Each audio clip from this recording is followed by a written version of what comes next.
만복 그 자체이시며 만복의 근원이 되시는 하나님 아버지 감사합니다. 이 시간 하나님께서 그리스도 안에서 성령님을 통해서 저희에게 주신 그 만복을 잘 깨닫게 해주시고 잘 체험하게 해주시고 잘 증거하며 살아갈 수 있는 저희들이 다 되게 해 주옵소서. 예수님 이름으로 기도하옵나이다. 아멘. 2018년 올 한 해를 열면서 어떤 말씀으로 한 해를 시작하면 좋을까 생각하던 중에 바울의 기도 내용을 살펴보면서 올 한 해 우리의 기도 생활에 모범으로 삼으면 좋겠다 그렇게 생각했습니다. 그래서 에베소서 1장 15절부터 23절까지 나오는 바울의 기도를 이제 한 번만 첫 주일날 설교하고 다른 본문으로 설교하려고 원래 계획했었는데 한번 이 설교를 하고 난 이후에 내용이 너무 풍부해서 그렇게 주마간산식으로 한 번만 그렇게 나누기에는 너무 값진 보석들이 많다 생각이 들었기 때문에 이제 좀 더 상세하게 지난 주일까지 그 바울의 기도를 살펴보았습니다.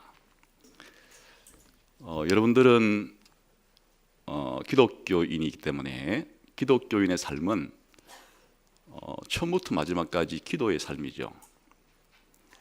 기도로 시작하고 기도로 마감을 합니다. 오늘 제 설교도 기도로 설교를 지금 시작했습니다. 또 설교 끝난 이후에도 기도로 마칠 것입니다. 우리가 드리는 이 예배도 기도로 예배를 시작했습니다. 또 예배를 마칠 때도 주님이 가르쳐 주신 기도를 드리고 또 제가 축도를 함으로써 기도로 예배를 폐하게 됩니다. 사실 우리 교육자들이 토요일 날 오전에 모이는데 모일 때 기도로 시작하고 또 회의가 끝나면 기도로 마칩니다. 예수대학 강사 모임 때도 기도로 시작해서 기도로 끝납니다. 하여튼 모임이 있을 때마다 기도로 시작해서 기도로 마칩니다. 우리의 교회의 생활에서만 공적으로 그런 것이 아니고 우리 기독교인들은 하루를 시작할 때 기도로 시작을 일어나면 기도로 시작을 하고 하루 잠들기 전에 기도로 마감을 합니다. 우리 하루 생활 중에서 가장 중요한 시간 중에 하나인 식사할 때 밥 먹기 전에 기도하고 밥 다 먹은 다음에 기도합니다. 우리가 무엇인가 중요한 일을 하기 전에 기도로 시작을 하고 그러니까 우리 기독교인의 삶이라고 하는 것은 개인적이거나 공동체적이거나 모든 것을 기도로 시작하고 기도로 마치는, 물론 그 중간의 일들은 기도하는 정신으로 그렇게 해야 한다는 뜻이기도 합니다.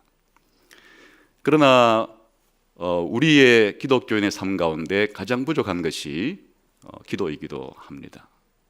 그 이야기인즉슨 기도가 성장하는 만큼 우리의 신앙생활이 성장한다는 얘기고, 거꾸로 말하면 우리의 신앙이 성숙한 만큼 우리의 기도도 더 깊어진다는 이야기니까 결국 우리의 기도가 부족하다는 것은 아직 우리의 기독교인의 삶이 부족하다는 뜻이겠고, 기도를 더 배우기를 원하는 것은 우리의 신앙적인 삶이 더 성숙하기를 원하는 것과 마찬가지의 소망입니다. 그런 면에서 기도를 배우는 데 있어서 예수님이 가르쳐준 주기도문이야말로 최고의 완벽한 그런 기도의 모범이라 할 수 있겠지만은 예수님이 가르쳐준 주기도 말고도 성경에 기록된 우리 신자들의 기도는 전부 다 그 주기도문의 한 부분을 더 보충하거나 확장하는, 주기도문의 범위를 벗어난 건 없어요. 그런 면에서 예수님 다음으로 우리 신자들에게 기도에 그래도 모범이 될 만한 사람이 있다 그러면 이 바울이라 할 수 있습니다. 그래서 이제 바울의 기도를 지금 우리가 살펴보고 있습니다. 사실은 바울은 기도의 사람이었습니다. 이 에베소서를 쓸 때 보면 사실은 바울이 얼마나 이 기도를 강조하고 있는지를 잘 알 수가 있습니다. 우리 한번 볼까요? 에베소서 이제 시작하는 그 머릿말, 편지의 머릿말인데요. 편지의 머릿말들이 전부 다 축도라고 하는 기도로 시작을 하죠. 우리 1장 2절을 봅시다. 시작. 하나님 우리 아버지와 주 예수 그리스도로부터 은혜와 평강이 너희에게 있을지어다. 사실 편지를 시작할 때 일종의 축도라고 하는 기도로 시작을 합니다. 이 편지를 어떻게 마감하는지 이제 편지의 끝에는 마무리하는 마무리가 있는데 그것도 역시 기도로 마무리를 합니다. 우리 한번 23절, 24절을 보겠습니다. 시작. 아버지 하나님과 주 예수 그리스도로부터 평안과 믿음을 경험한 사랑이 형제들에게 있을지어다.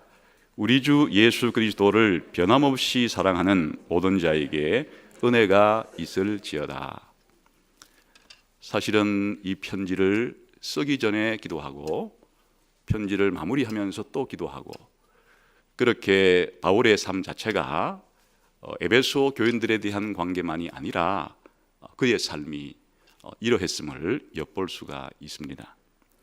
사실 이 중앙에 들어있는 이제 내용만 보더라도 이 에베소서라고 하는 이 편지는 아주 독특한 구조를 가지고 있는데 딱 6장으로 되어 있는데 그 중에 3장이 교리적인 내용이고 뒤에 3장이 윤리적인 내용이에요. 교리적인 내용이라는 것은 아주 쉬운 말로 말하면 하나님이 우리에게 얼마나 위대한 일을 행하셨는지를 가르쳐주고 배우는 게 그게 교리예요. 윤리라는 것은 이제 하나님께로부터 복을 받았기 때문에 어떻게 살아야 하는가 하는 것이 윤리예요. 그러니까 교리와 윤리 내용을 아주 반분해서 그렇게 3장에 이를 때까지 하나님이 얼마나 큰 복을 우리에게 주었는가를 설명해주고 또 이제 후반부에는 복받은 사람들이 어떻게 세상에서 그렇게 살아가야 하는가 하는 것을 말해주는데 여기에 기도가 이 모든 앞뒤를 채우고 있고 또 그 중간을 연결을 하고 있습니다. 오늘 읽은 이 본문은 이 전체 에베소서의 구조에 의하면 이제 어디에 해당이 되는 겁니까? 그러니까 1, 2, 3장의 교리 부분의 끝에 위치를 해서 교리의 내용을 기도로 마무리합니다. 그리고 기도로 마무리하는 동시에 이 기도는 4장부터 시작되는 우리가 이 땅에서 살아야 될 삶에 대한 기초이기도 합니다. 그러니까 우리가 하나님의 말씀을 통해서 하나님이 어떤 분이신지를 배웠을 때 그 하나님에 대해 배운 것은 기도로 결론을 맺는다는 뜻이고 우리가 드리는 기도는 이게 우리가 살아가는 삶의 밑거름이자 밑바탕이자 출발점인 서론이 된다는 이야기겠습니다. 그러니까 오늘부터 살펴볼 이 바울의 이 기도는 에베소서의 전반부의 결론이자 에베소서 후반부의 서론에 위치하는 아주 위대한 기도의 내용입니다. 교리를 어떻게 시작하느냐? 1장에서 볼까요? 1장 우리 봅시다. 3절부터 한번 봅시다. 3절 읽겠습니다. 시작. 찬송하리로다. 하나님 곧 우리 주 예수 그리스도의 아버지께서 하나님 안에서 하늘에 속한 모든 신령한 복을 우리에게 주시되. 바울은 하나님께 찬송을 드림으로 시작하는데 이게 기도예요. 간구하는 것만 기도가 아니라 하나님께 찬송을 드리는 것도 기도의 한 요소예요. 찬양의 기도라는 거예요. 하나님께 찬양을 드리는 기도로 시작을 하고, 자신이 찬양을 드린 이 기도가 에베소 성도들도 동일하게 하나님께 그렇게 찬양을 드릴 수 있게 해달라고 이제 에베소 교회를 위해서 기도를 하는 게 15절부터 읽어볼까요? 시작. 이로 말미암아 주 예수 안에서 너희 믿음과 모든 성도를 향한 사랑을 나도 듣고 내가 기도할 때 기억하며 너희로 말미암아 감사하기를 그치지 아니하고 해서 이제 1장 끝까지가 바울의 기도입니다. 그러니까 1장 전체가 기도예요. 1장의 전반부는 하나님께 찬양을 드리는 기도이고 1장의 후반부는 하나님께 간구를 드리는 기도예요. 찬양과 기도로 이 부분을 교리 부분을 시작을 하는 것이에요.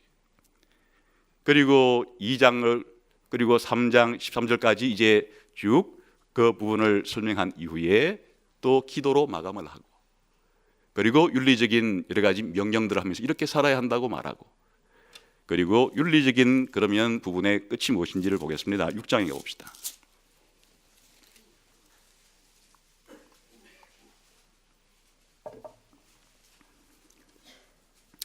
아까 편지의 마무리 부분이 이제 21절부터니까 그 앞부분을 보면 되겠죠. 그럼 맨 끝에 윤리적인 부분의 맨 끝에 18절부터 20절까지 보겠습니다. 시작.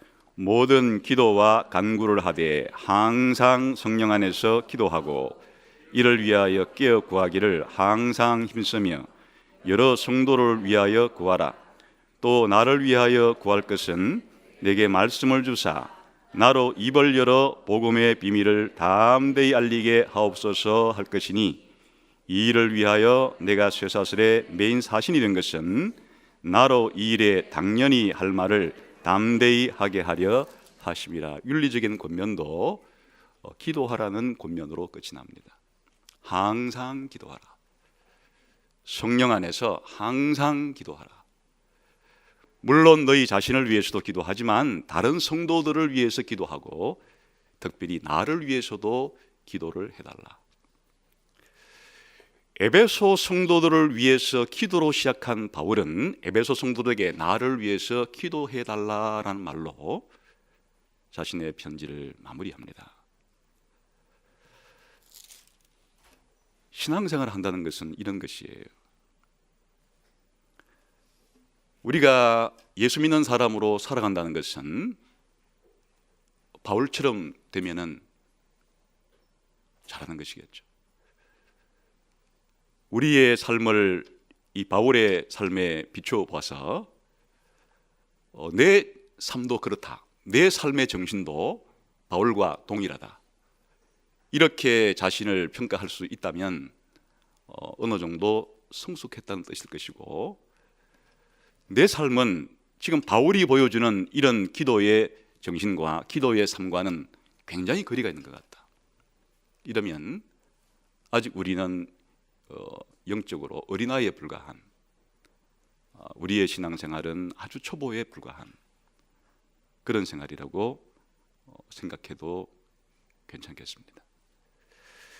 그러니까 올해 이 에베소서에 나오는 이 바울의 기도가 바울의 기도가 아니라 이제는 나의 기도가 되고 우리의 기도가 되어서 바울이 드렸던 이 기도를 진심으로 드릴 수 있다면, 나도 바울과 같은 심정을 가지고 하나님께 기도할 수만 있다면 올 한 해 우리의 신앙은 많이 성숙하는 것이고, 이 바울의 기도를 우리가 배움에도 불구하고 나의 기도에 조금도 변화가 없고 진전이 없다면 우리에는 아주 강팍하고 패역한 사람일 것이, 어쩌면 구제불능일지도 몰라요.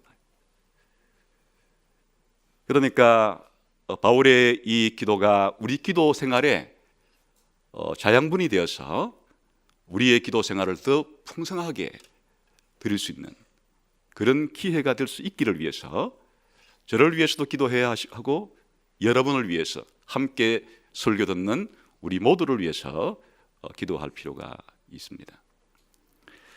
오늘은 에베소서 3장 아까 읽었던 14절부터 21절 이제 바울이 두 번째 교회를 위해 드리는 기도이죠. 사실 참 특이합니다. 다른 편지들은 이렇게 하지 않았어요. 그냥 편지를 시작할 때만 간략하게 기도로 시작했는데 에베소서에는 이렇게 길게 기도를 두 번씩이나 한다는 것 자체가 아까 지금 말한 것처럼 바울의 기도를 가장 잘 보여주는 그러한 성경이라 생각할 수 있습니다. 그래서 오늘은 이 전체 기도의 내용이 14절, 15절은 이제 기도를 시작할 때 하나님을 불러야 되겠죠. 하나님을 부르면서 그렇게 기도를 시작하는 장면을 보여주고 있고 16절부터 19절까지는 기도의 내용을 보여줘요. 무슨 내용으로 기도하나 하는 걸 보여주고 있고 이제 20절부터 21절은 기도의 끝에 가서 다시 하나님께 찬송을 드림으로 기도를 마감하는 크게 이 세 부분으로 되어 있는데 오늘은 시간이 되는 만큼 이 앞부분을 중심으로 함께 생각을 해보겠습니다. 14절 15절에서는 두 가지 내용이 나오는데 하나는요 하늘과 땅에 있는 각 족속에게 이름을 주신 아버지를 부르면서 기도를 하고 기도를 하는 자세가 무릎을 꿇고 기도를 하고 있다 하는 두 가지 내용을 우리에게 말해주고 있습니다. 그래서 오늘도 이 두 가지를 따라서 바울이 하나님께 기도할 때 하늘과 땅에 있는 각 족속에게 이름을 주신 아버지라고 생각하면서 기도했던 이것이 뭘 의미하는지 무릎을 꿇고 기도했다는 말이 뭘 의미하는지 하는 것을 생각해보고 또 우리의 기도 생활에 적용할 수 있는 것들은 찾아보고 그렇게 하려고 합니다. 우선 하나님을 부를 때 하나님께 나갈 때 하나님을 바울은 지금 어떻게 생각하고 또 하나님을 부르고 있는가 하면 하늘과 땅에 있는 각 족속에 이름을 주신 아버지다. 참 독특한 하나님의 이름이고 또 바울이 하나님을 생각할 때 다른 곳에서는 잘 보이지 않는 하나님을 부르는 그런 표현이에요. 우선 이름을 준다. 하나님은 이름을 주시는 분이래요. 이름을 주시는데 누구에게 이름을 주신다고요? 하늘과 땅에 있는 각 족속에게 이름을 주신다. 이름을 준다는 얘기, 이름을 지어준다는 얘기예요. 그러니까 사실은 하나님은 이름을 지어주시는 분이에요. 여기에 이름을 지어준다 하는 말은 이름 자체가 단순히 한 사람을 다른 사람과 식별하고 구별해주는 표시로만 기능하는 것이 아니고 이 성경에서 이름은 그 사람의 상태를 그 사람의 존재와 그 사람의 사역과 그 사람의 상태를 밖으로 표현해주는 그런 역할을 하는 게 이름이에요. 그리고 이름을 지어준다 하는 얘기는 이름을 지어주는 사람이 이름을 지음 받는 사람을 통치하고 지배하고 그에게 필요한 것을 공급해주는 그런 능력을 가졌음을 보여주는 행위예요. 그래서 하나님께서 최초에 천지 만물을 지을 때 하나님은 이름을 짓는 분으로 등장해요. 하나님께서 빛을 지으시고 어두움을 지으실 때 빛을 낮이라 이름 지어주시고 어두움을 밤이라 이름을 지어주세요. 그리고 하나님은 하늘과 땅과 바다를 그렇게 만드신 다음에 하늘에 있는 궁창을 하늘이라 이름을 지어주고 그 궁창 밑에 있는 물을 모아서 물이 모인 부분을 바다라 하고 물이 없는 부분을 땅이라 그렇게 이름을 지어줘요. 하나님께서 이름을 짓는다고 하는 이 행위 자체가 하나님이 이것들을 지어서 이 모든 것들에 대한 하나님이 주권자이시고 통치자이시고 그리고 이 모든 하나님이 지으신 것들을 하나님이 돌보시고 하나님께서 하신다고 하는 이런 하나님의 행동이 이름을 지어주는 것을 통해서 표현된 거예요. 그래서 하나님이 동물들을 이름을 지을 때는 아담에게 지어라 그랬어요. 사실 동물들도 하나님이 일일이 이름을 하나님이 만드셨으니까 지어주는 것인데, 아담을 하나님의 대리 통치자로 삼았기 때문에 하나님이 이름 지어줄 것을 아담을 통해서 지어주게 하는. 그래서 그 이후에도 성경에 보게 되면 아버지들은 아들이 자녀가 나왔을 때 그 아들에게 이름을 지어줘요. 아브라함도 자기 아들이 태어났을 때 이스마엘이라 아브라함 이름 지어준 거예요. 또 이삭이라 이름 지어주고, 다윗이 솔로몬이 태어났을 때 솔로몬이라 이름을 지어준 거예요. 아버지들이 아들에게 이름을 지어주는 것은 그 아버지가 아들을 낳은 거예요.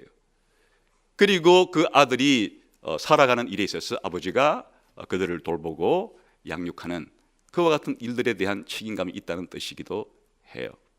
그러니까 이름을 지어준다는 것은 이런 의미예요.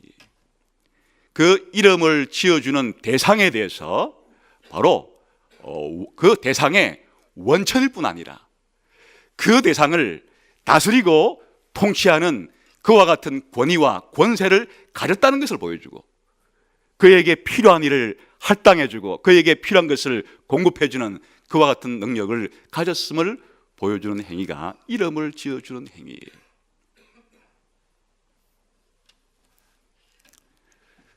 그런데 하나님은 누구의 이름을 지어주시는가? 하늘과 땅에 있는 각 족속에게 이름을 지어주셨다. 그럼 여기에 하늘과 땅에 있는 각 족속이라는 말이 무슨 말인가? 이 족속이라고 번역된 이 말은 구약에서 문맥에 따라서 한 아버지로부터 태어나는 밑에 있는 그 모든 집단을 바로 이 족속이라 그러는데, 작을 때는 가족이라 그러고, 좀 더 크면 시족이라 부르고, 좀 더 크면 지파 같은 부족이라 부르고, 좀 더 크면 민족이라 부르는 거예요. 다 한 아버지 밑에서 그렇게 태어난 일단의 사람들을 가리키는 표현이에요. 그러니까 하늘에 있는 가족들과 땅에 있는 각 가족, 쉽게 말하면 모든 가족들에게 하나님은 이름을 지어 주셨다. 여기에서 어떤 사람들은 여기 하늘에 있는 족속은 지금 죽어서 하늘에 가 있는 성도들을 말하고, 땅에 있는 족속은 현재 우리처럼 땅에 있는 성도들을 말한다, 이렇게 해석하는 사람도 있는데, 문맥을 통해서 에베소 전체를 통해서 보면 그런 뜻이라기보다는 우리가 지난번에 봤듯이 하늘에 있다 하는 표현 자체가 사람을 가리키는 표현이라기보다도 뭐라 그랬죠? 천사들을 가리켜. 에베소서에서 지금 천사들을. 그럼 여기에 또 이제 천사들을 가리킨다 하늘에 있는 족속은, 그리고 이제 땅에 있는 족속은 사람들을 가리키는 거예요. 그러니까 하나님께서 천사들도 만드시고 천사들을 하나님께서 그렇게 통치하시고, 또 사람도 만드시고 사람들을 하나님께서 통치하시는 권세가 있으신 분이다, 이런 뜻이 되겠죠. 다시 말하면, 아주 쉬운 표현으로 말하면 사도행전 4장에서는 초대교인들이 하나님께 기도할 때 하늘과 땅과 바다와 그 가운데 있는 만물을 창조하신 대주제여, 이렇게 하나님께 기도를 드렸어요. 같은 뜻이에요. 하늘에 있는 족속으로 표현된 천사들의 세계나 땅에 있는 족속으로 표현된 사람들의 세계나, 다시 말하면 하나님이 창조하신 이 세상은 하나님이 지었다는 얘기, 하나님이 창조했다는 얘기. 하나님이 지었기 때문에 하나님께서 이 모든 만물을 다스리고 통치하시고 관리하시고 필요할 때 공급해 주시고 보호하시고 인도하시고 하는 이와 같은 권세와 능력을 하나님께서 가지고 계신 분이시다, 이런 표현이 하늘과 땅에 있는 각 족속에게 이름을 주신 아버지라고 표현하는 것이에요. 그런데 특별히 이렇게만 끝내지 않고 하늘과 땅에 있는 각 족속에게 이름을 주신 분이시여 이렇게만 끝내지 않고 바로 이름을 주신 분이 아버지시라고. 여기에는 우리 앞에서 본 것처럼 주 예수 그리스도의 아버지라고 하는 말이 없어도 그 말이 생략된 것이고, 어떤 사본에는 아예 집어넣어서 우리 주 예수 그리스도의 아버지라고 된 사본들도 많이 있고, 그러나 사본들 가운데 있어도 없어도 거기에는 우리 주 예수 그리스도의 아버지라는 말이 있는 것이에요. 무슨 뜻인가 하니까 하늘과 땅을 창조하신 그 하나님께서 예수 그리스도를 통해서 이제는 우리의 아버지가 되었다. 이제 하늘과 땅을 창조한 그 아버지는 우리와 멀리 떨어져 계신 존재가 아니고 예수님 때문에, 예수님에 의해서 나의 아버지, 우리의 아버지가 되었다. 우리는 그 하나님의 자녀가 되었다고 하는 표현이 하나님과 우리는 특별한 관계, 특별한 언약 관계에 들어가 있음을 표현하는 말이 아버지라고 부르는 거예요. 단순히 천지를 창조한 대주제여 정도가 아니고 천지를 창조한 대주제이시며 이제는 우리의 아버지가 되신 분이시여 라고 기도하는 것이에요. 예수님이 가르쳐준 기도에 의하면 이 표현은 하늘에 계신 우리 아버지라는 것과 똑같은 표현이에요. 그러므로 예수님은 우리들에게 하늘에 계신 우리 아버지께 기도할 때는 어떤 자세로 기도해야 되니까, 뭘 먹을까, 뭘 마실까, 뭘 입을까 염려하지 마라. 이건 이방인들이, 불신자들이 구하는 것이고, 하늘 아버지는 너희가 구하기도 전에 너희에게 뭐가 필요한지를 다 아시는 분이다. 사실 기도를 안 한다고 모르는 게 아니고, 하나님은 우리의 입술로나 우리의 마음으로 기도를 하면 하나님 우리가 뭐가 필요한지를 아시고, 기도를 안 하면, 입으로 소리를 안 내면 하나님 우리가 뭐가 필요한지를 모르는 분이라면 하늘에 있는 아버지는 아니죠. 땅에 있는 아버지야, 우리가 가서 구체적으로 이런 게 필요하다고 좀 달라고 해야 아는 분이지만, 하늘에 계신 우리의 아버지는 우리가 필요한 것을 하나님께 달라고 구하기도 전에 먼저 우리가 필요한 것이 무엇인지를 다 알고 주시려고 그렇게 하고 계신 분이시다. 그래서 구해라, 찾으라, 두드려라. 구하면 얻고, 찾으면 찾고, 두드리면 열린다. 세상에 아버지한테 빵 좀 주세요 하는데 옛다 돌 먹어라 이런 아버지가 어디냐? 아버지 좀 고기 좀 사주세요. 그럴 때 뱀 잡아주는 아버지가 어디냐? 이 세상에 아무리 형편없는 나쁜 아버지라도 자식이 그렇게 빵 달라 그러고 고기 달라 그러는데 그런 식으로 돌멩이 주고 뱀 주는 그런 악한 아버지가 없는데, 하늘에 계신 우리의 아버지는 얼마나 좋으신 분이신데 너희가 구할 때, 기도할 때 왜 좋은 것을 주지 않겠느냐?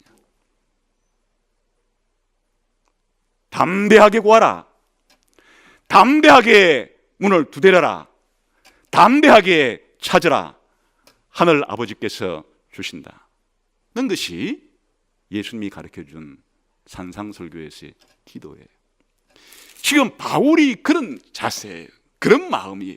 예수님께서 말씀하신 그대로 하나님이 하늘과 땅에 있는 각 족속에게 이름을 주신 우리의 아버지이기 때문에 담대히 구하면 주신다는 생각을 가지고 그렇게 하나님을, 하늘과 땅에 있는 각 족속에게 이름을 주신 우리의 아버지 예수 그리스도의 아버지라고 생각하면서 기도하는 것이에요.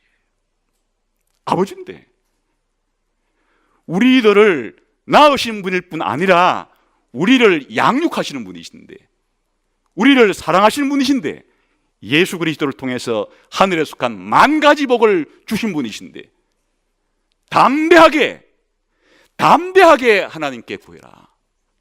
바울은 담대하게 하나님께 구하고 있는 것이에요.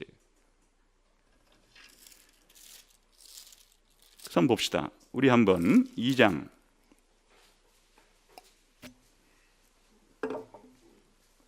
18절 시작. 이는 그로 말미암아 우리 둘이 한 성령 안에서 아버지께 나아감을 얻게 하려 하심이라. 이게 지금 2장 1절부터의 결론이에요. 2장 1절부터 듣기 시작했어요.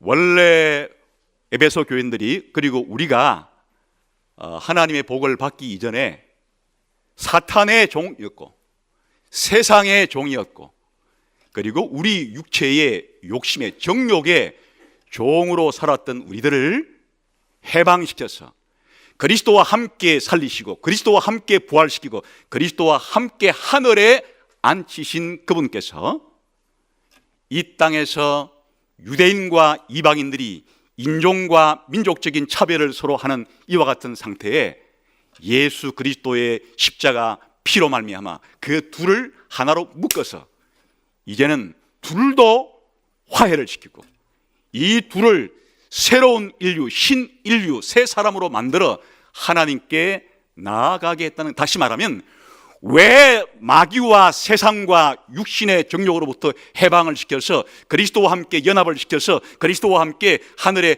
앉히셨는가? 왜 유대인과 이방인들을 함께 예수 믿게 만들어서 새 사람을 만들고 신인류를 만들었는가?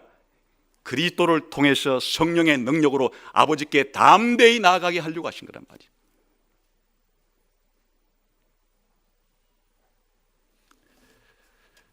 바울은 3장 1절부터 13절까지 기도를 하려고 하다가 잠시 자기 이야기를 해요. 내가 왜 여러분들을 위해서 기도하게 됐는가 하니까 하나님이 나에게 그리스도의 비밀 계시를 가르쳐 주었고 이 비밀 계시를 전하게 하기 위해서 그렇게 나에게 사도의 직분을 맡기셨기 때문에, 그래서 여러분에게 이 복음을 전해줬던 것이고 또 여러분들이 이 복음을 잘 깨닫고 누릴 수 있게 하기 위해서 기도하는 것이다. 이 얘기를 지금 하는 것인데, 바울은 우리 교회의 대표예요.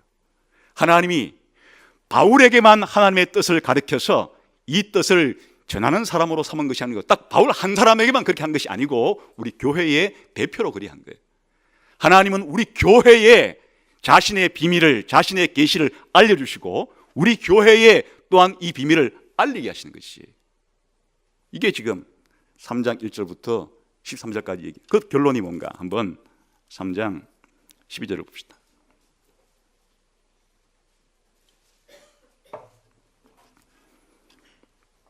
같이 읽읍시다. 시작.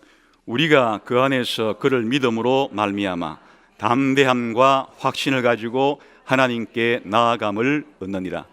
왜 하나님께서 교회에게 놀라운 그리스도의 비밀을, 복음을 알려주고 또 이 복음을 다른 사람에게 전하게 하였는가 하니까 우리들로 하여금 담대하게 확신을 가지고 하나님께 기도할 수 있게 만들어 줬다.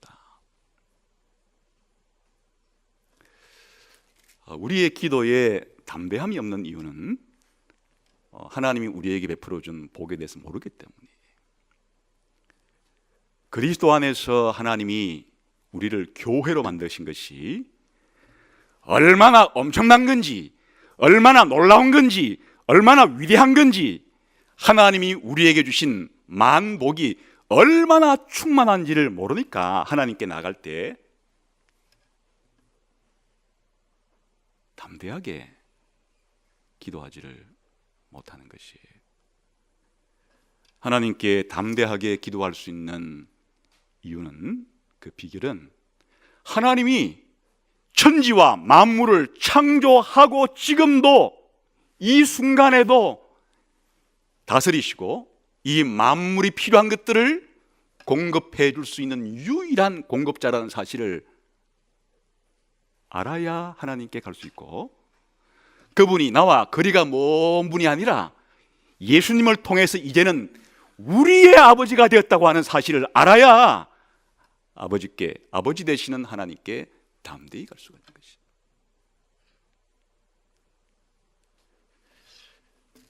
그런데 이렇게 기도할 때 바울은 무릎을 꿇고 기도한다. 한번 봅시다. 3장 다시 돌아가서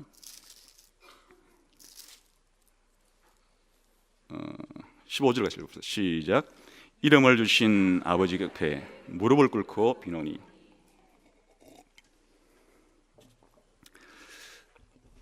기도할 때 어쨌든 자세를 취해서 기도를 해야 되겠죠. 가장 일반적인 기도의 자세는 유대인들에게 있어서 초기 기독교에 있어서 손을 드는 거예요. 이렇게 서서 하늘을 향해서 이렇게 손을 들고 하는 기도가 구약 시대 이스라엘과 신약 시대 초기 성도들이 드리던 가장 일반적인 자세였어요. 하늘을 우러러 천지 만물을 창조하신 주제 되시는 하나님을 향해서 우리의 마음을 높이 들어 올려 세상의 근심과 걱정을 다 잃어버리고 하나님께로 우리의 마음을 집중하는 데 아주 좋은 자세죠. 그러나 이제 이렇게만 기도하는 건 아니고 또 때에 따라서 어떤 사람은 무릎을 꿇고 기도하는 경우도 있고, 또 엘리야 같은 경우는 무릎 사이에 얼굴을 파묻고 기도하는 경우도 있고, 어떤 경우는 바싹 엎드려서 그렇게 기도한 경우도 있었는데, 이제 가장 일반적인 경우는 아까 말한 대로 손을 들었어요. 그런데 지금 바울은 일반적인 기도 드리는 자세가 아니고 무릎을 꿇고 하나님께 기도를 지금 이 현장은 감옥 속에서 하는 거예요. 지금 감옥에 갇힌 내가 너희를 위해서 감옥 속에서 지금 무릎을 꿇고 자세를, 이게 뭘 의미하는가?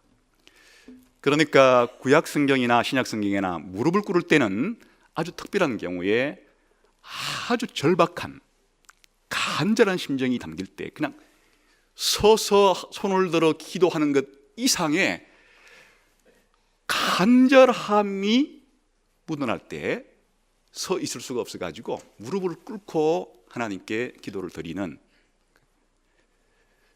옛날 구약시대 에스라가 이 백성의 죄악을 듣고 하나님께 기도할 때 평상시처럼 일반적으로 하나님께 기도할 수가 없어가지고 무릎을 꿇고 간절히 하나님께 기도를 드려요. 신약 성경에 보면 예수님이 겟세마네 동산에서 내일 십자가를 지실 것을 앞둔 상태에서 일반적인 형태의 기도를 드리지 않고 무릎을 꿇고 땀이 핏방울 떨어지듯이 애쓰고 힘써 간절히 기도할 때 무릎을 꿇고 하나님 앞에 그렇게 기도했다, 그런 표현이 나오죠.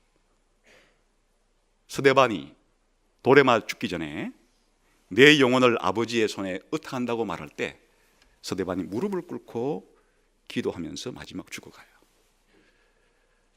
바울이 에베소 교회 장로들을 불러다가 이제는 다시 보지도 못할 이별을 예감을 하고 마지막 이별하는 자리에서 하나님께서 에베소 교회에 새롭게 엉터리 거짓 선지자들이 들어오지 못하도록 간절히 그 기도할 때 무릎을 꿇고 장로들과 함께 기도하는 장면이 나와요. 그러니까 지금 바울이 무릎을 꿇고 기도를 한다고 하는 이 자세는 이 자세의 형태 속에서 그 마음 속에 기도를 지금 어떻게 하고 있는지를 바깥으로 보여주는 중요한 표지예요.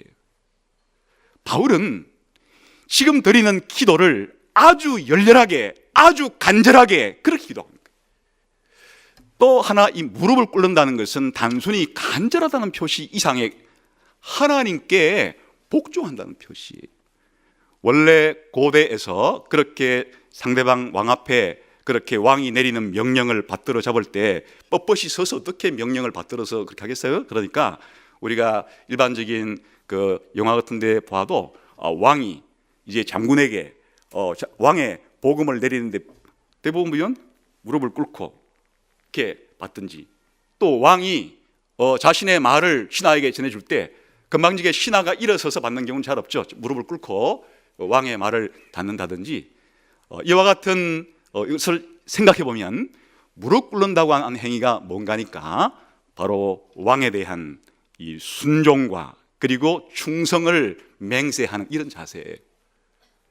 다시 말하면 바울이 무릎을 꿇고 하는 이 기도는 하나님이 온 우주 만물의 창조주이시자 만왕의 왕이시니까 하나님의 명령이 이루어지기를, 하나님의 뜻대로 이루어지기를, 내가 드리는 이 기도가 단순한 나의 소원이 아니고 하나님께서 나에게 가르쳐준 계시인데 이 하나님의 계시가, 하나님의 뜻이 이 땅 가운데서 이루어지기를, 하나님께 제가 온전히 그 뜻에 순종하게 되기를, 하나님을 경외하고 하나님께 복종하는 마음을 가지고 드리는 기도인 동시에 이 기도는 자신을 위한 기도가 아니에요. 교회를 위한 기도예요.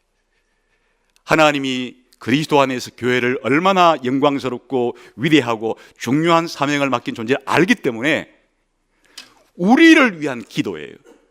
물론 바울도 교회의 일원이니까 바울이 에베소서 교인들을 위해 기도한다는 말은 바로 교회를 위한, 교회가 이 사실을 알아야 하고 교회가 이 사실을 체험해야 되기 때문에 교회에 대한 사랑이 이 속에 무릎을 꿇어 기도하는 형태 속에서 드러났다고 보시면 되겠어요. 우리가 때로 하나님께 간절히 부르짖을 때 간절히 부르짖는 것은 두 가지 이유여야 한다는 뜻이에요. 하나님을 경외하고 하나님께 순종하게 해달라는 간절함이어야 하고, 이 기도가 단순한 나의 사적인 이익이 아니라 우리의 유익을 위한, 우리를 위한, 교회를 위한 기도이니까 기도가 간절해지는 것이. 내가 간절히 하면 하나님은 내가 간절히 하기 때문에 들어줘야 된다고 하는, 마치 내가 주인이고 하나님이 내가 기도하면 어쩔 수 없이 들어줘야 되는 그런 존재라는 생각이 아니고 하나님의 뜻이 되게 이루어지기를 위한 마음의 간절함이어야 되는 거예요.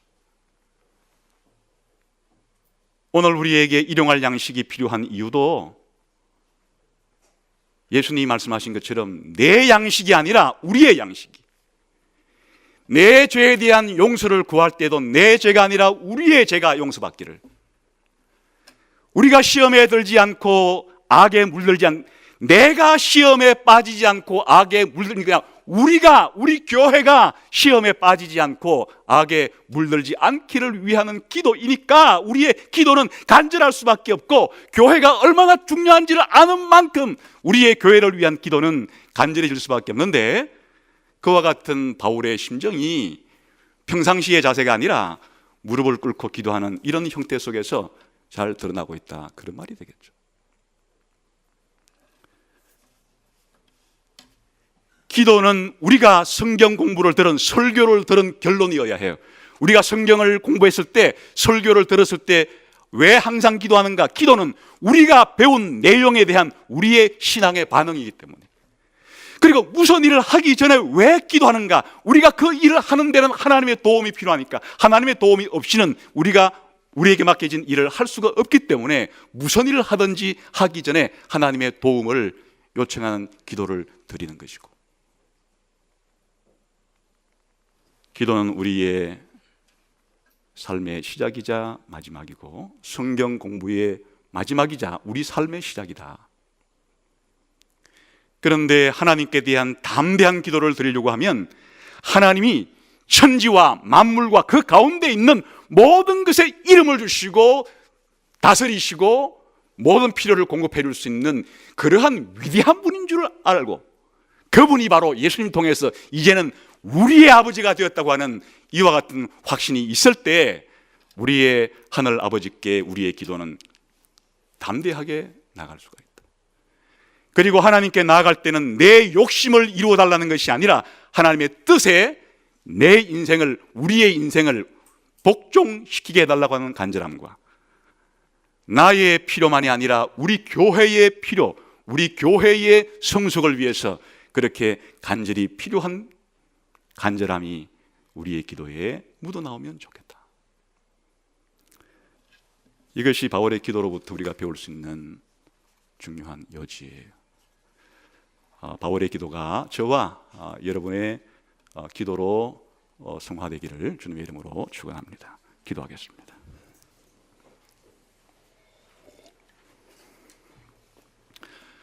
우리가 지금 자세는 무릎을 꿇을 수는 없지만 우리의 마음에 무릎을 꿇고 하늘과 땅의 각 족속에게 이름을 주신 우리의 아버지께 나 자신뿐 아니라 우리 교회가, 이 세상에 있는 하나님의 교회가 더 영광스럽게 성숙하게 거룩하게 될 수 있도록 우리 함께 통성으로 같이 기도하겠습니다.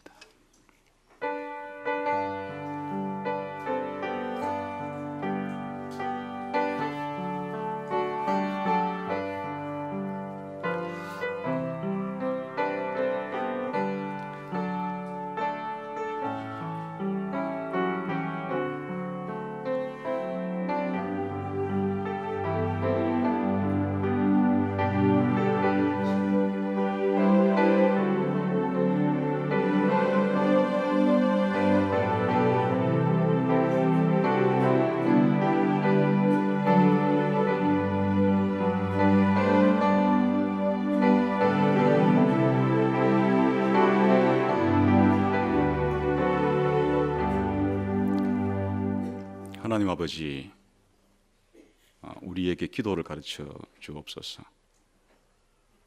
바울이 드렸던 기도의 모범이 우리의 기도가 될 수 있도록, 우리도 바울처럼 될 수 있도록, 우리의 기도도 바울의 기도처럼 될 수 있도록 우리에게 기도를 가르쳐 주시고 또 기도를 배워가게 해주시고 기도를 실천할 수 있는 하나님의 사람들이 다 되게 해 주옵소서. 예수님 이름으로 기도하옵나이다. 아멘.